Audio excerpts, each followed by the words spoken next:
Hello friends, how are you? Welcome to ইডিউস.com। আজকে আমরা যে বিষয়টি নিয়ে কথা বলবো সেটি হচ্ছে আর্টিকেল। আর্টিকেল আমরা কিভাবে বিশুদ্ধভাবে ব্যবহার করতে পারি, আজকে আমাদের আলোচ্য বিষয় হচ্ছে সেটি। আর্টিকেলকে ভালোভাবে ব্যবহার করার জন্য বাজারের বই বা বিভিন্ন গ্রামার বা অনেক জায়গায় অনেক ধরনের রুলস রয়েছে। আমরা এত রুলসের দিকে যাব না, আমরা এখানে জাস্ট তিনটা রুলসকে ফলো করব। এবং আমি মনে করি এই তিনটি রুলস যদি আমরা ভালোভাবে বুঝে আয়ত্ত করতে পারি, তাহলে আমরা আর্টিকেলকে খুব ভালোভাবেই ইউজ করতে পারবো। প্রথমত আমরা আসি, ভাওয়েল হচ্ছে ভাওয়েল তিনটি। আমরা কি কি ভাওয়েল জানি? তিনটি, যে এ, এন এবং ডি।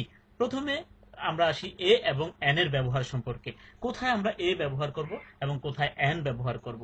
একটা ওয়ার্ডের প্রথমে কোন লেটার আছে সেটা আমরা গুরুত্ব দেব না আর্টিকেল ব্যবহারের ক্ষেত্রে, বাট ওই ওয়ার্ডটা উচ্চারণকালে কোন সাউন্ড আসে সেই সাউন্ডকে আমরা গুরুত্ব দেব। যদি সাউন্ডটা হয় হচ্ছে কনসোনেন্ট সাউন্ড, তাহলে সেক্ষেত্রে আমরা অবশ্যই এ ব্যবহার করব। আর যদি সাউন্ডটা হয় vowel sound, I mean letter যাই হোক বাট সাউন্ডটা হচ্ছে ভাওয়েল সাউন্ড, তাহলে সেক্ষেত্রে আমরা অবশ্যই সেখানে এন ব্যবহার করব। এখন আসি আমরা উদাহরণে, যেমন দিস ইজ আ ফ্যান। এখানে ফ্যান উচ্চারণকালে ফ সাউন্ড আসছে, সেজন্য এখানে আমরা এ ব্যবহার করতেছি।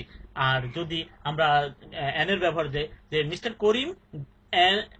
করিম ড্যাশ এম এ, এম যদিও একটা কনসোনেন্ট লেটার, বাট এখানে এম উচ্চারণ করতে ভাওয়েলের আগমন ঘটে, তাহলে আমরা এখানে অবশ্যই এন ব্যবহার করব। Mister Karim is an M A. A হচ্ছে এ এবং এন এর ব্যবহার। এখন আমরা আসি দি এর ব্যবহার। দি এর ব্যবহারটা আমরা একটু ভিন্নভাবে শিখি। দি এর ব্যবহারটা আমরা কিভাবে শিখতে পারি, অর্থাৎ আমরা চলেন একটা ছড়া বা কবিতা আকারে শিখি। ছড়া বা কবিতা কেন শিখবো? ছড়া বা কবিতা আমরা ছোটবেলা যে সমস্ত ছড়া বা কবিতাগুলো শিখেছি সেগুলো এখনো দিব্যি আমরা বলতে পারি, তাহলে এটা আরো আমরা দেখছি লঙ্গার লাস্টিং হচ্ছে। সো আমরা একটা ছড়ার আকারে দি এর ব্যবহারটা শিখি।